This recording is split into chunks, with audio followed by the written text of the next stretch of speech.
Hey everyone, welcome back to physics. This will be lecture 15 of the course. And in this section, we are going to discuss Newton's third law. Let's go ahead and jump into it.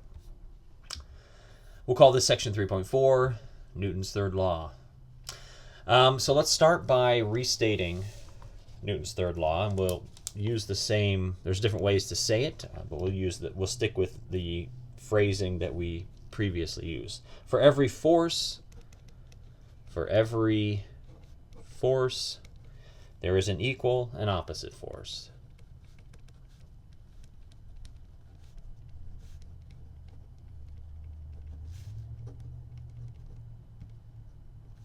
Okay, so for every force, there is an equal and opposite force. Okay, so an example, right? When you kick a ball, right, you exert a force on the ball, and the ball exerts a force on you. All right, that's an example. You've got two bodies at work here. You've got the foot and you've got the ball. They come in contact with each other. They exchange forces. The foot exerts a force on the ball exerts a force on the foot. And those two forces are equal, and those two forces are in opposing directions. Okay, so what we've seen previously, what we've discussed previously, is that when a force acts on a body, it is always the result of that body's interaction with another body, right? So forces always come in pairs. They always come in pairs. Forces always come in pairs. Okay, and it can be shown experimentally that when these two bodies interact, the two forces that they exert on each other are always equal and are always in opposite directions, right? It can be shown experimentally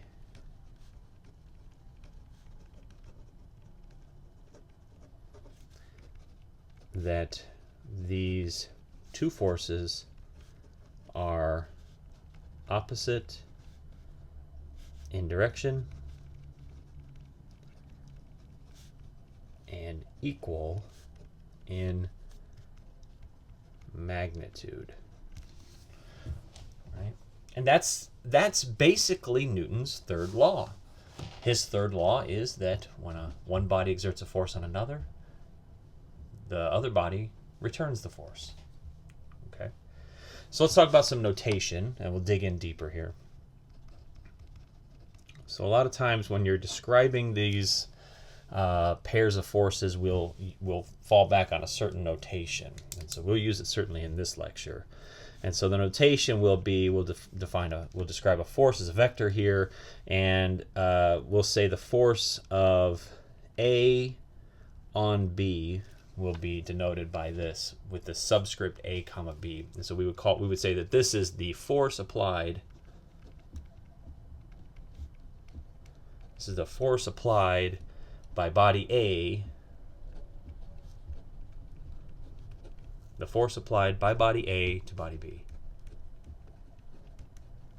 Okay, so A acting on B. And then of course the reverse. This is the force applied by body B to body A. Right? And so what Newton's third law is really saying then, what it seems to be saying, if we were to want to convert that statement into notation, we would say that Newton's third law is that the force of A on B is equal to negative the force of B on A. Okay, so this would be sort of a even more concise way of saying it. That would, body A and body B are two bodies acting on one another. Then this is the relation of the forces that are resultant of that action. And we sometimes refer to these two forces as action-reaction pairs. we sometimes refer to these two forces as action, reaction pairs. Okay, and we'll talk about that. We'll use that today and ongoing. Right? Anytime you have a force, there must be another force as well. Right? So you can kind of think of these two as always being, whenever one is present, the other is always present as well. It may not be relevant to the problem, but it's always there. Okay. Now, something that's very important about the third law, which frequently causes confusion for people, is that we must understand that the forces exerted as an action-reaction pair always are acting on two different bodies. So these forces, the action-reaction pair, always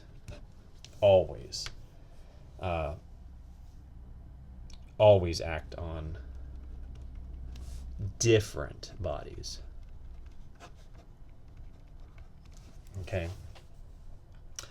Right, so an example where people get a little confused, we've certainly seen this.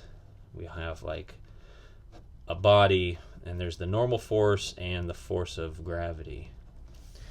Now, if the ball is, if you got a rock, for example, and it's sitting on a table or some kind of a hard surface, then the normal force and the force due to gravity will be equal and opposite. So N and mg are equal and opposite, right? But they are not an action-reaction pair. Now, why are they not an action-reaction pair? Well, they just aren't, but also, more specifically, they aren't because they're acting on the same body, right? These forces act on the same body, but the gravity is pulling the ball down, the normal force is pushing the ball up, so it's the same body, right? Now, an action-reaction pair always exists between two separate bodies. Okay. All right, so let's expand on this example and see. I think really the way to kind of get to the heart of Newton's third law is really to look at some concrete examples. Okay, we're not going to be calculating anything, but we just want to think through examples like in more detail. So let's say we have a rock sitting on a table. So a rock sits on a table. And let's just think through what the forces are that are acting on it, and let's think through what the action-reaction pairs are. So just to draw a little picture, we all know what a rock sitting on a table looks like, but let's think this through. So you've got the table, and the table is obviously on the earth, and the rock is on the table. Okay. All right, so what's going on here? Let's talk through it. So first of all, we know that gravitation is in the equation here. The earth is pulling down on the rock. And I'm just going to use this loose terminology of down. We're not coordinatizing this because we're not doing any calculations, but we're just kind of thinking it through. The earth pulls down on the rock, and we can denote that force as F E on R. Earth on rock. Okay. Secondly, we know that gravitation is, even though the Earth doesn't move much, it does move a little. That rock pulls the Earth up just ever so slightly, and so the rock, we'll say, pulls up on the Earth. And so we can denote that force as F R comma E. Right, and here we have our first action-reaction pair, right? So this is an action-reaction pair.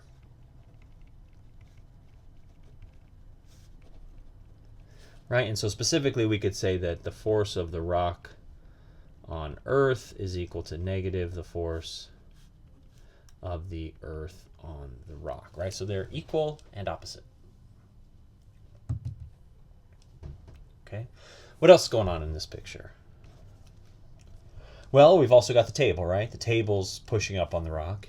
And we're really just interested in forces that involve the rock, right? So the table and the earth also have a relationship, but we're not talking about that right now. Just the forces that involve the rock, either the rock pushing on something or something pulling on the rock. Okay, so thirdly, we've got the table pushing up on the rock.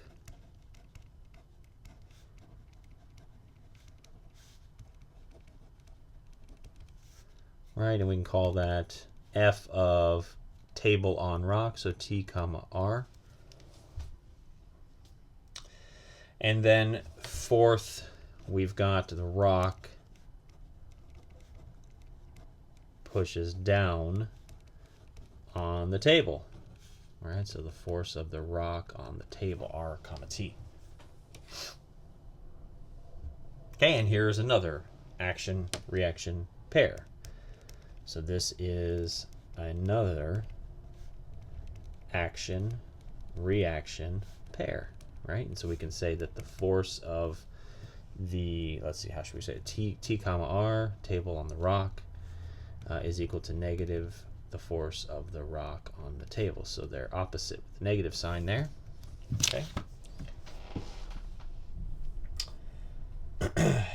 Very good. Okay, so this is kind of all of the forces that are impacting the rock at the moment. You got the earth pulling down on the rock, you got the rock pulling up on the earth, you got the table pushing up on the rock, and you got the rock pushing down on the table. Right, and so you've got two action-reaction pairs, the rock on the earth and the earth on the rock, and then the table on the rock and the rock on the table. Okay, so notice there are two forces that are directly acting on the rock, right? So there are two forces directly acting on the rock. So two of the forces are the rock acting on something, and two of the forces are forces acting on the rock. So let's look at those two forces acting on the rock. There are two forces acting on the rock, right? And so what are those? Well, there's the table acting on the rock, T comma R. And then there's also the earth acting on the rock. Right? And so we know what these forces are. They have other names. One of them is called the normal force, and the other one is called gravitation. So the weight of the rock, mg. Right? So this is the force of the table on the rock. That's the normal force, and this is the force of earth on the rock. Now these two forces, again, kind of going back to what we previously said, these are two forces that are opposite and equal, but they are not an action-reaction pair, right? They're not an action-reaction pair because they are acting on the same body, right? They're acting on the same body. Okay, this is what we said previously was that action-reaction pairs occur at the intersection of bodies. Right, the rock on the earth on the rock, right? Not the earth on the rock and the table on the rock, right? So these are not, even though they're opposite and equal, they are not action-reaction pairs. And we can kind of prove this. I say prove in air quotes. We don't really prove things in physics, but we can kind of think through how this how it is the case that these are not opposite and equal, right? So let's think through this visual example. Okay, so I'm going to draw this a little bit differently with the actual forces in place. So the first force I'm going to put on here is the force of the table on the rock. Right? So we got the force of the table on the rock, and then it's part of an action-reaction pair, and so we've also got this force here of the rock on the table. Okay. Now there's another force acting on the rock, and that's the force that the earth is exerting on the rock. And so I'm going to put that one over here. And don't worry about the length of these things. I'm kind of just trying to fit them in here nicely. This is the force of the earth on the rock. And then we know that that is part of an action-reaction pair, namely the force that the rock exerts on the earth. Okay, so we've got these forces. Okay, and so we've got a pair of two forces acting on the rock. We've got the force of the table on the rock, and we've got the force of the earth on the rock. Right, and we wanted to kind of show that these can't possibly be an action-reaction pair, although we know that they can't be an action-reaction pair because they're both acting on the same body, and that's not how they work. That's not how action-reaction pairs work. But think about this, right? If we were to somehow grab the table and just yank it out of there, we were just whoosh, pull it right out very suddenly, or just maybe we think about it disappearing, right? So the table disappears somehow. Okay, now what's left? What happens when the table disappears? If we remove the table suddenly, then the force that the table is exerting on the rock and the force that the rock is exerting on the table, right? The force that the table is exerting on the rock, this guy here, and the force that the rock is exerting on the table, that action-reaction pair disappears, right? What's left? What's left? Well, the force of the earth on the rock and the force of the rock on the earth, right? So if these two here both disappear, right, then these two cannot be an action-reaction pair. An action-reaction pair is they're either both there or neither of them are there, right? So if the force that the table exerts on the rock suddenly disappears, we would expect the force that the earth applies to the rock to also disappear if it's part of an action-reaction pair. But it obviously isn't, because if we think through this thought experiment, if the table disappears, the force from the earth is still present, right? So you can kind of think of it that way, right? So it's very important to not get a very common mistake people make with thinking about Newton's third law is opposite and equal. They take that a little too seriously at the expense of other concepts surrounding the third law, specifically the fact that we're dealing with two separate bodies here. Opposite and equal does not imply Newton's third law necessarily.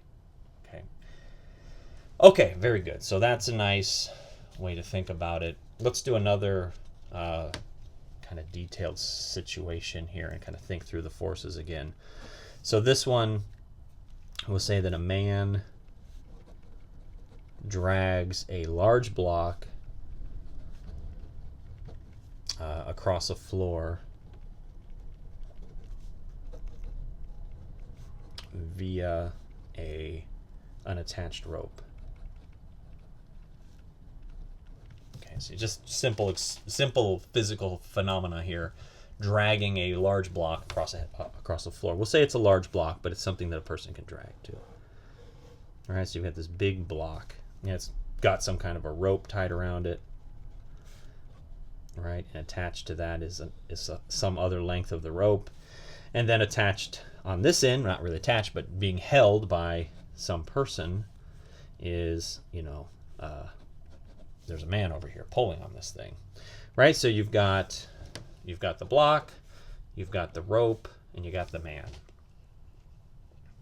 Okay, and then this thing is sliding across the floor, so there's like friction involved here, and also I guess the man is standing on the floor here, so there's friction there as well. Okay, so let's think through all the forces that are at work in this scenario, specifically with regards to like sort of the horizontal forces of the block, the rope, and the man. Okay, so first of all, we could say that the man exerts a force on the rope. Man exerts a force on the rope, and we'll call it FMR. Okay, and then action-reaction pair would be that the rope exerts a force on the man.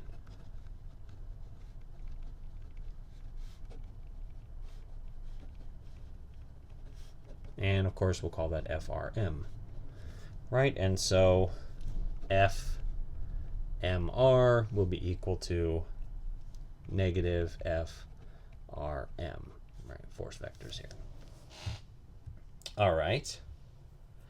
We've also got the rope and the block, right? So you've really got these three objects. So you got the rope and the man interacting. That's these first two. And then you've got the rope and the block interacting. So the rope exerts force on the block.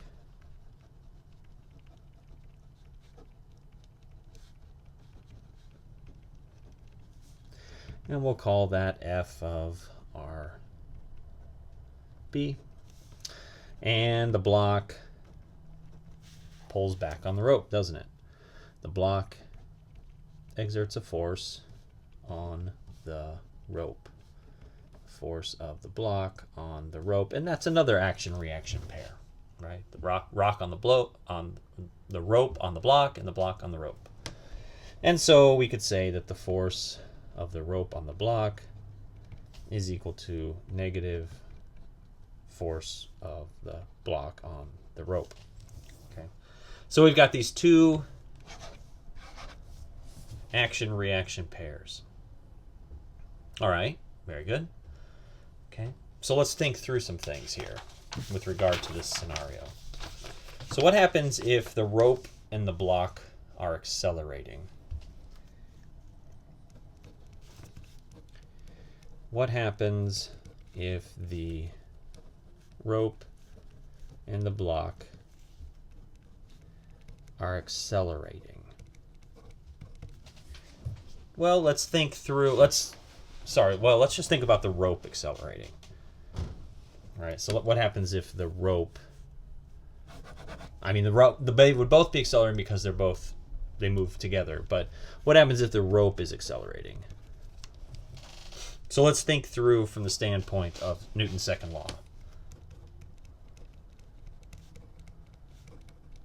Right, so Newton's second law says that the sum of the forces on the rope, which in this case would be the force that the man exerts on the rope plus the force that the block exerts on the rope.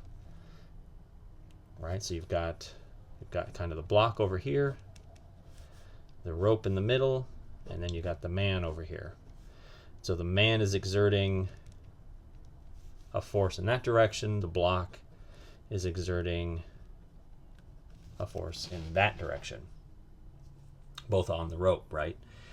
So Newton's second law would say that the sum of these forces, the force of the man on the rope plus the force of the block on the rope, should be equal to the mass of the rope times the acceleration of the rope, right? So if the block and the rope are accelerating, if the rope is accelerating, right? If this is non-zero, then that's going to imply that these two are not equal in magnitude. They may be opposite in direction, but they may not be equal in magnitude. So if the acceleration of the rope is not zero, then that means the magnitude of the force being exerted on the rope by the man, FMR, is not going to be equal to the force of the block exerted on the rope.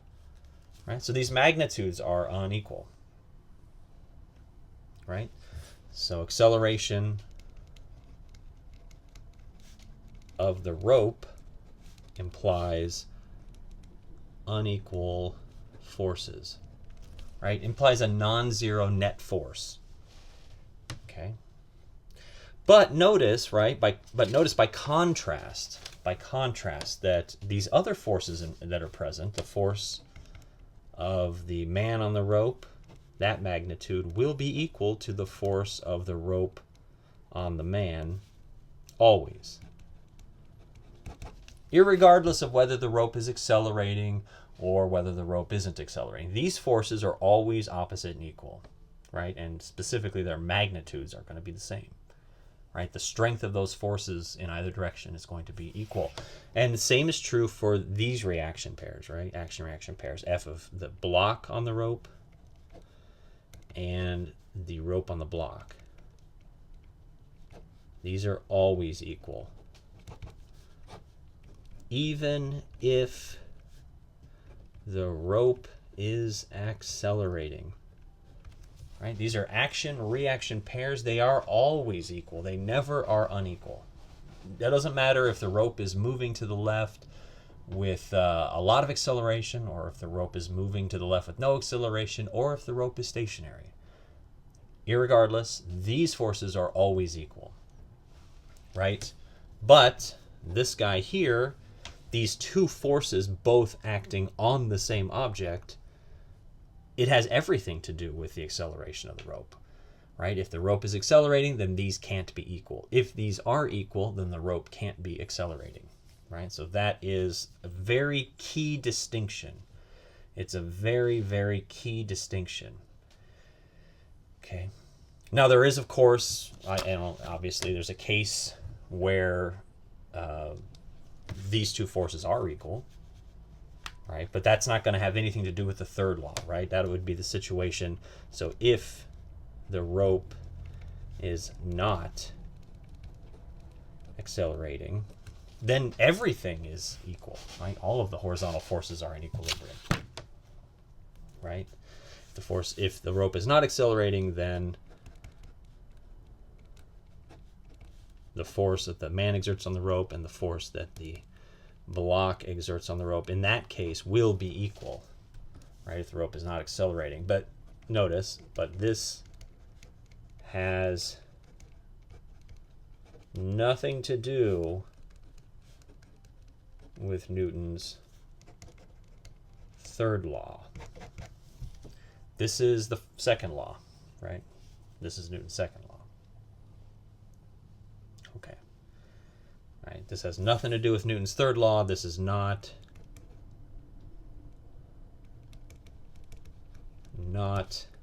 an action-reaction pair.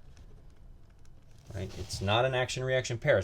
These are two forces acting on the same object. An action-reaction pair is always two forces acting on different objects. Okay. Okay. All right, very good. I hate to belabor that point, but it really is important. People will get super confused and twisted up when thinking about these different forces. So another thing to point out here, because I mean this was a very kind of a canned example. It's an important example to look at. Another item of interest in this example is the fact that the rope likely has a mass that's negligible relative to the block and the man. Right, so let's think about kind of a diagram here, right? So I got an action-reaction pair here. I've got the force of the block on the rope and a force of the rope on the block. And then I've also got over here the force of the man on the rope and the force of the rope on the man. Okay, these are all forces. Now, in the middle here, I've basically got the man over here, the block over here, and the rope in the middle. Okay. Now, something that's very often a simplifying assumption when trying to think through like complex, like kind of physical scenarios like this, is that if it's the case that the rope has a mass that's negligible, it can sometimes be thought of as sort of transmitting the force through it. So you've got the block over here, you got the man over here, and then in between you've got the rope, which has really no mass, right? So it's not going to accelerate relative to the block and the man in a different way. The man is going to move, the block is going to move, the rope is going to move in accordance with those two, right? So if the rope has a negligible mass relative to the block and the man, then we can think of the rope as transmitting the man's force. We can think of the rope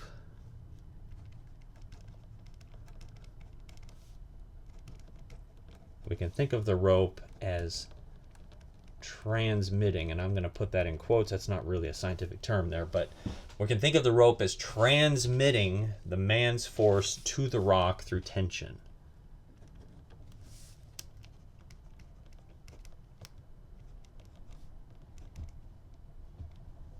The man's force to the rock, a block, through tension. Right? We've talked about tension before. And then vice versa. So vice versa. Right? So we can think of the rope. You got this rope in the middle here. It's going to transmit the force the man is exerting to the block. And there's going to be very little lost in that transmission. And conversely, the block is pulling back on the rope, but you can really think of the block as pulling back on the man. Right? Now, if this is a really massive chain in the middle instead, like if for example, the chain itself is half the size of the block mass-wise, then you can't make this assumption. Right? You're pulling on truly a mass that is very explicitly important in the scenario. But if the block weighs 100 kilos and the rope weighs 1/10 of a kilo and the man weighs 90 kilos, then, it doesn't, the rope's mass is negligible. And in that case, we can oftentimes think of, and this is important, it isn't truly true, but we can think of the force that the man puts on the rope and the force that the block puts on the rope. We can think of this as an action-reaction pair.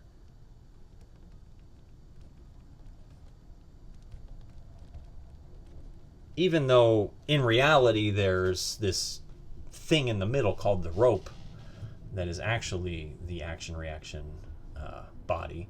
But in the case of the rope being very light relative to the block and the man, we can sometimes kind of fudge the numbers a little bit and think of these two as being truly an action-reaction pair. Right? And again, hopefully it's clear, this idea of transmitting. You're just like literally translating the force across to the block with no loss of force. Right? The rope is so small that it's not going to hinder the man or make the man's job harder, and likewise it's not going to make the block's job harder. Okay, all right, very good. So let's think through one other really important aspect here. So let's say that the block is in motion. So the block is in motion. Okay, so let's say that the block is in motion moving towards the man. So the block is in motion moving towards the man. So that means the man is pulling on this rope block combination with a large force, really pulling on this thing. And that rope block combination is also really pulling back on him, right? So he's pulling on this block, on this rope and block, and the rope and block are pulling back on him. But for some reason, the block is moving and he is not moving. What's that about? So the man pulls, and we'll say pulls hard just to make it more dramatic. The man pulls hard on the block / rope, and the block / rope pulls hard on him. Right? So the block is in motion, moving towards the man, right? And this motion obviously is being caused by the man pulling hard on the block and the rope. And we know, action-reaction, that the block and the rope is pulling very hard on him. But why does he not move? Why does the block move, but he does not? Right? And you got two forces. They're both really hard forces. How come one of them is moving, the other isn't? Okay, and so again, we have to separate out what is second law and what is third law. Think about what's the second law say. The sum of the forces is equal to the mass times the acceleration. This tells us, what does it tell us? It tells us that the forces acting on a body determine its motion.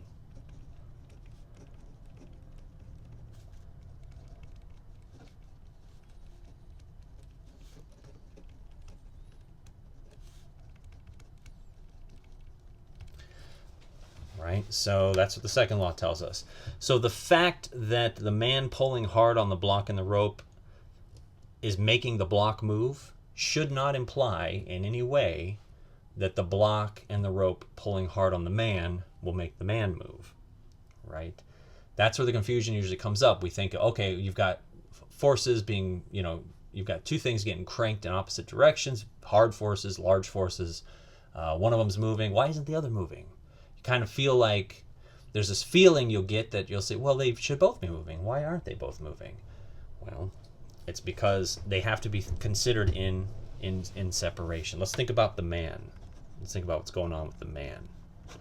Right, in our next lecture, we'll get into free body diagrams, which we've been kind of using, but we'll be more formal about it. Right, so what's going on with the man? Well, we've got an array of forces at work here. We've got mg, we've got the normal force that's operating in the vertical dimension, and then of course the force pulling him this way is the force of the rope on the man, right? So the force being exerted on the man's arm by the rope is going in that direction. And what's kind of keeping him from moving? Well, it's friction, isn't it? You got the force of friction, static friction. Right? Specifically, if he's not moving, it's static friction. Right? So these forces, if the man is stationary, these forces must be in balance. Obviously, vertically he's balanced out, but horizontally also. That's more what we're interested in here. Now, what's going to happen if the man starts to slip?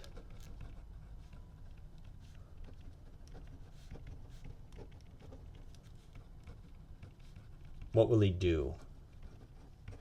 Well, I mean, presumably if the man is pulling this block across the floor, he's pulling the block across the floor to bring the block to him, right? If he pulls too hard on the block or too suddenly on the block, then he's going to go towards the block, right? Maybe the block will come towards him, but maybe he'll also go towards the block a little bit. So he's going to pull just hard enough to bring the block to him. Now, if the man is pulling hard on the rope and the block, and he starts to slip, right? If the man starts to slip, what does it mean that he would slip? First of all, that's going to mean that the force of the rope on the man is going to be greater than the force of friction, static friction.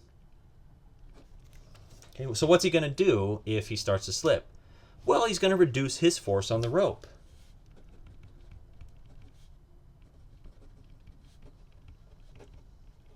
He'll reduce his force on the rope. And how is that going to help him?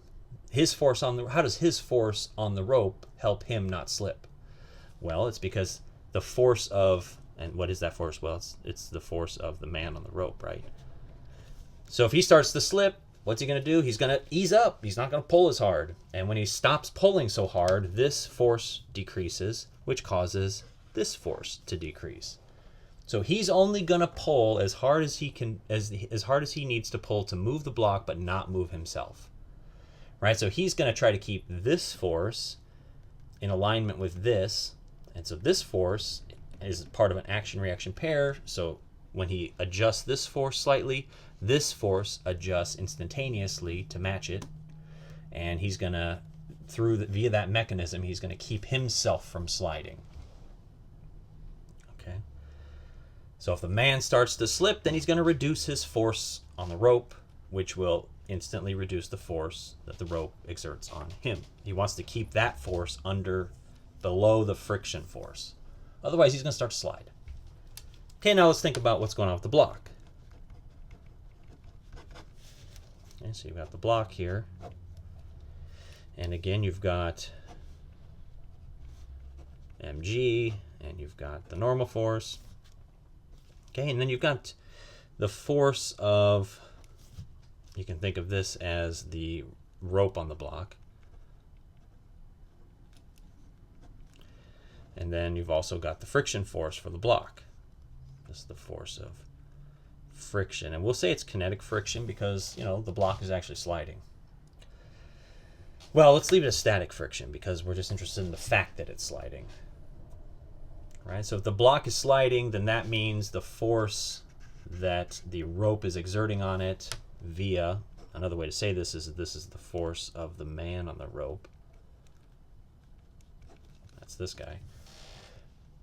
right? So if the block is sliding, then all that's being said here is that basically the friction between the block and the surface that it's sliding on is less than the force that is being exerted via the rope. Right, so if the block is accelerating, then the man's force on the rope must exceed the force of friction that is trying to keep the block stationary.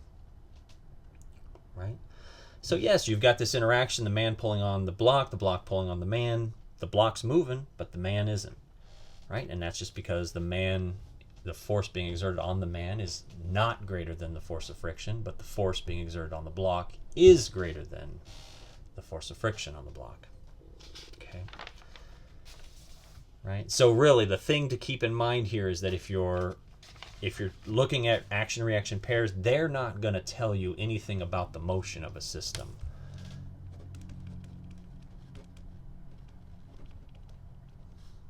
Action-reaction pairs do not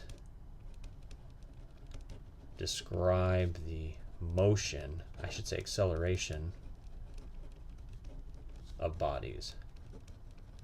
Right? So you really have to, you can use the third law to help set up things and to derive what certain forces must be, what the magnitude and the direction of certain forces may be, but you can't use action-reaction pairs to describe the acceleration of bodies. You really have to go to the second law, which does not involve action-reaction pairs. It's all about the forces acting on a single body. Okay. All right, very good. Let's do one kind of quantitative example. Let's do an example where we actually calculate some stuff before we end this lecture. All right, so this is an example about ice skaters. Very, very nice example. So 2 ice skaters. You got 2 ice skaters, and we'll just call them A and B. Very nice. So 2 ice skaters, A and B, are initially at rest. They're initially at rest, facing each other on an ice rink.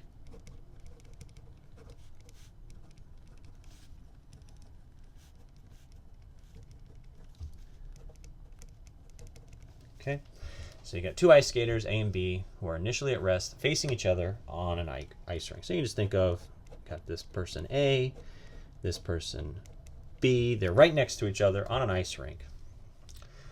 Okay, now they're going to have different masses. So the mass of A, we'll say A has a mass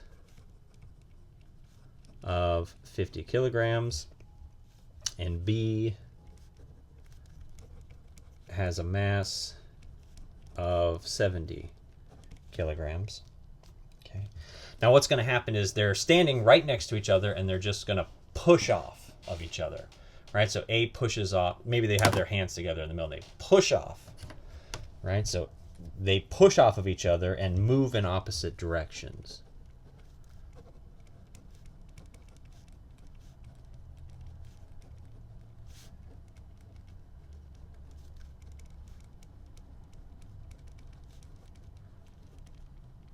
So they push off of each other and move in opposite directions. And so if A has a velocity of 2 meters per second, what we're going to be interested in is the force on B and the velocity of B. Right? So if A has a velocity of 2 meters per second, and we'll say after 0.5 seconds, what is the force? What is the force exerted on each skater? And what is B's velocity after half a second?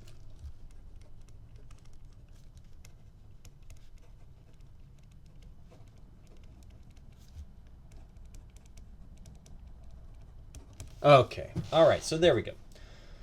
Right, and I guess we'll just assume that the ice is frictionless, right? Otherwise, why would we be talking about skaters, right? So 2 skaters, and so they push off of each other, and A is going to go this way and have a velocity which we'll call v sub a, and we're told the velocity there is 2 meters per second after a certain amount of acceleration over half a second. And then b is going to go this way, and we don't know the velocity of b, but we can figure it out supposedly from the given information, right? We know the mass of a and we know the mass of b, so we should be able to figure this out. Okay, and why is this a third law problem? Well, it's because you can think of these two bodies, skater A and skater B, as when they push off of each other as being an action-reaction pair. So we can think of the force of A on B as being equal to negative the force of B on A. Right? So they're not colliding with each other, but they're pushing off of each other. And let's just assume they push off with the same force and everything, right? Well, let's, yeah. So they push off of each other. We'll just put it like that. So even if they don't push off with the same force, it doesn't matter in this case because because of Newton's third law. So this is kind of the central fact that'll allow us to, once we figure out what's going on with A, we can kind of translate all of the information from A over to B through this expression here, right? So whatever the force of B onto A is, the force of A onto B should be equal and opposite. And that's really the third law connection. Okay, so what are we given? We're given, we know the mass of A is 50 kilograms. The mass of B is 70 kilograms. And we know the velocity of A is 2 meters per second with a delta t of 0.5 seconds.